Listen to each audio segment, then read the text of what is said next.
I paint my nails a wine color specifically for this video? Yes.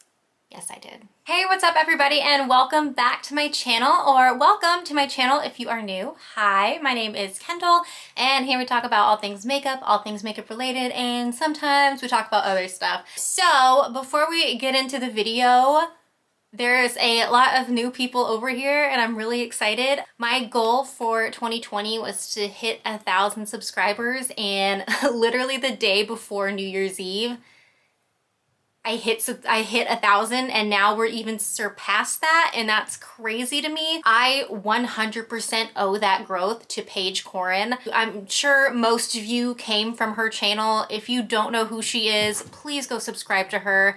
She is literally like the sweetest little angel. Her channel is incredible and I love her so much. If you hear that chewing sound, that is my dog. He is going real ham on a bone right now. Anyway, Paige mentioned me in her last video, and I had a influx of people hopping over to my channel, and it's so cool and it's so crazy, and she did not have to do that. So thank you so much, Paige. If you see this, I owe hitting my goal to you, and I am so excited and so thankful for that. All right, friends, so today, as you can tell by the title, we are going to be talking about the newest Colourpop collection. By the time this video gets uploaded, I'm sure there's going to be about 15 more releases from Colourpop. So I believe they said this was their last release for the year 2020, so it's literally like New Year's Day right now, so it's very possible they have a new collection coming up already, so I'm gonna try to get this up as quick as I can. This is the Wine and Only collection from Colourpop. The collection consists of a 9-shan eyeshadow palette, a liquid liner, 2 Super Shock shadows, and 3 Super Shock blushes. Oddly enough, there were no lip products included with this collection, which is really strange to me because you would think out of any collection to do like a lip gloss or lipstick with, a wine collection would have been the one to do it with.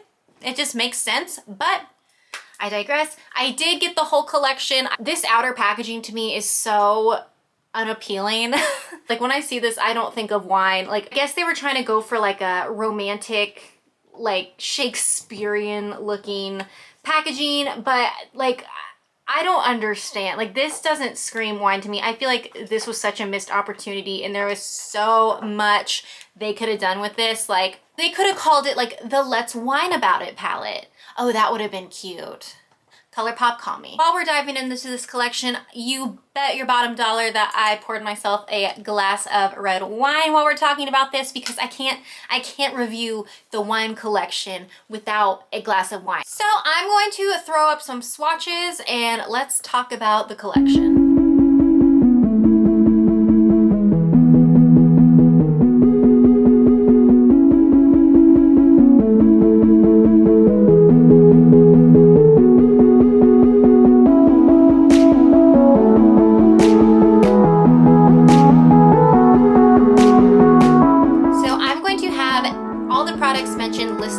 Along with their price points. It is all Colourpop, so everything is pretty dang affordable. All right, so if you want to watch me do a look with these items, and if you want to hear my thoughts on everything, if I like it, if I don't like it, do I recommend it, then hang tight and let's go ahead and get into the look.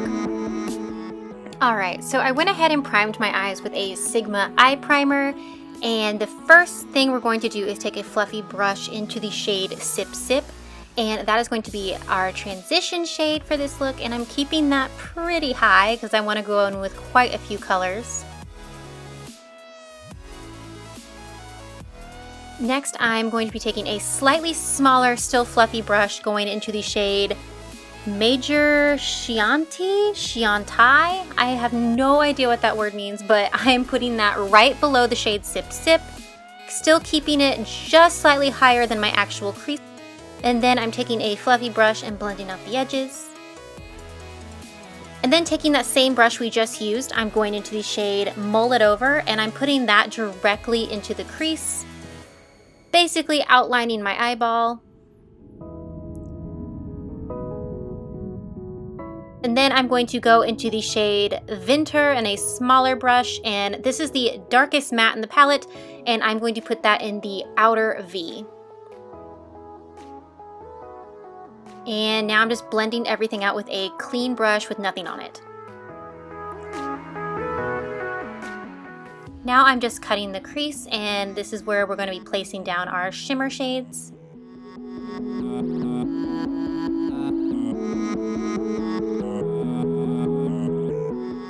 I'm going into the shade Cast a Chateau, and I'm putting that right in the center of the lid, blending it into the shade Vinter. And then I'm going into the shade Blanc, and I'm putting that right in the inner corner of my lid, meeting it to the middle shade.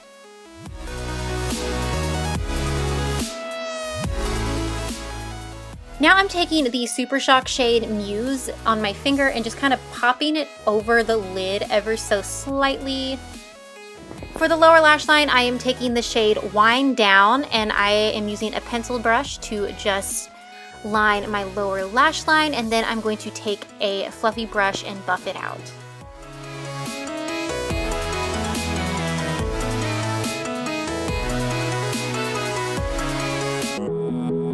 For the liner, I had to get so close to my mirror to do the liner, so you're not gonna see hardly anything, but it was pretty easy to apply, no complaints. For the blush, I am taking the shade Brut Flute. I've never applied a Super Shock blush before, so I wasn't really sure the correct way to do it, so I just used a blush brush, and that seemed to do really well, and then I just tapped my fingers into it and just tapped that along my skin just to see if that would do anything differently. I didn't notice anything, so I think using a blush works perfect with these.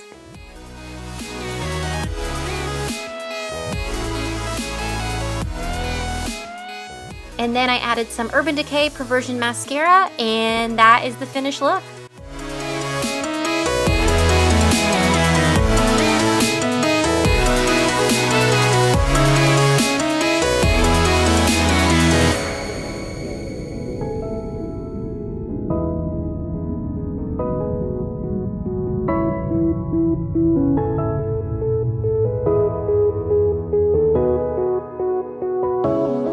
We are back and ready to discuss. If anyone cares, on my lips I am using the shade Vergara by Charlotte Tilbury. Thought it was a nice, good wine color to go with my eyes. All right, so I have some thoughts. I think Colourpop does incredible formulas. I have no complaints formula-wise regarding any of these products. This palette is absolutely stunning. I love it so much. My only thing, I wish that there were some lighter tones in here. I didn't really have anything to choose from for like an inner corner highlight or a brow bone highlight, which isn't like the worst thing in the world. Like I have other things I can dip into for that, but I just found myself wanting something a little bit lighter. But all these shades are absolutely stunning. They're so rich in pigment. This shade down here, Grateful, I did not use it in the look I did today, obviously, but oh my god, it is so stunning. It's so sparkly and so beautiful. And another thing I love about this palette is there are no pressed glitters. Why are they still putting pressed glitters in palettes? I have not seen a single person be like, I love pressed glitters. Where I love pressed glitters, cover my eyeballs in pressed glitters. Nobody wants it. Colourpop, come here. Nobody wants a pressed glitter in your palettes anymore. Just take them out. Sell them as singles for those weird people that like them and use them.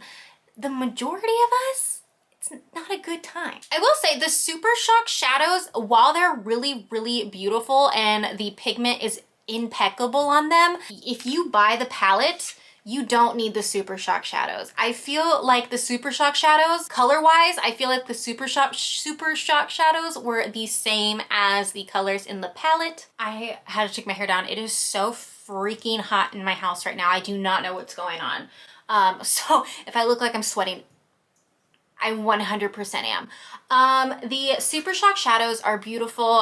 The quality is wonderful. If you've never tried a Super Shock shadow by Colourpop before, they are almost like wet feeling. They're very plushy and cushiony. As you saw by the swatches I did earlier, they're really pretty. I just don't think you really need them in conjunction with this palette. If you're going to get the palette, I recommend skipping the Super Shock shadows, just because I feel like you don't need them to go with this. I feel like everything that you need is right here, and those Super Shocks just don't really do much for me color-wise. Quality's great, they're beautiful. Just personally, I think they're a skip. The color is not anything special, in my opinion. I think this was my first time trying the Super Shock blush formula, and I was not disappointed. I went and used the shade Brut Flute because this is the newest one and this is an actual new color. The other two in the collection are just repeats from previous collections. I really love it. I was a little afraid to go in with them because when the swatches look way darker than they do on the skin, I just went in very lightly with a brush on this and I really love it. I don't know if the camera's picking it up, but there is just the slightest sheen to them. I didn't use any highlighter on my cheek area at all today because I feel like this had such a nice subtle sheen to it. I didn't really need it. I really think Brut Flute is a standout color. I think it's so beautiful and I can't wait to keep using it. And the other colors, of course, are beautiful too. The liquid liner performed well. It's not like my favorite liner of all time. My favorite liquid liner of all time is the Rare Beauty liner. I actually used it so much to the point where it already dried out and I immediately ordered another one. So I'm just like waiting by my front door for, for the package to come in. I'm very set in my ways with that because the Rare Beauty liner makes it so easy. Something about the way the component is shaped just makes it so easy for me to get a wing. This is fine. It's not my favorite, but I believe these are like $8. So if you want to do a liquid liner and you're trying to do something other than black, but you're still kind of like in a comfort zone and you don't want to like experiment with a ton of color yet, this shade is so dark and deep. From far away, it could easily be mistaken for black, but you don't really notice the really pretty rich Merlot color until you get pretty close to the face. Just looking at it in the mirror right now, it looks pretty black. You have to get super close to my face to notice that this is a wine shade. So something to think about. Definitely don't need this. I feel like if I used a black liner, it would still have the same effect. All right, so if you're interested in picking up anything from this collection, definitely think the eyeshadow is a win, and also the Super Shock blushes. All of them are beautiful. You can't go wrong picking any of them. My personal favorite, obviously, is just the Brut Flute shade. If you can get them as a bundle, which is what I did, I would get all three because I think they're beautiful and I think they're high quality and I think they're gorgeous. I would say skip the Super Shock shadows and the liner. They're nothing special. If you see them and you think that they're absolutely gorgeous, then by all means, get them. Just to me personally, they just weren't a standout in this collection. All right, guys, that is it. That is all I have for you today. Thank you so much for watching. Please don't forget to hit that subscribe button if you feel like it and give this video a thumbs up. And I will see you guys next time. Bye.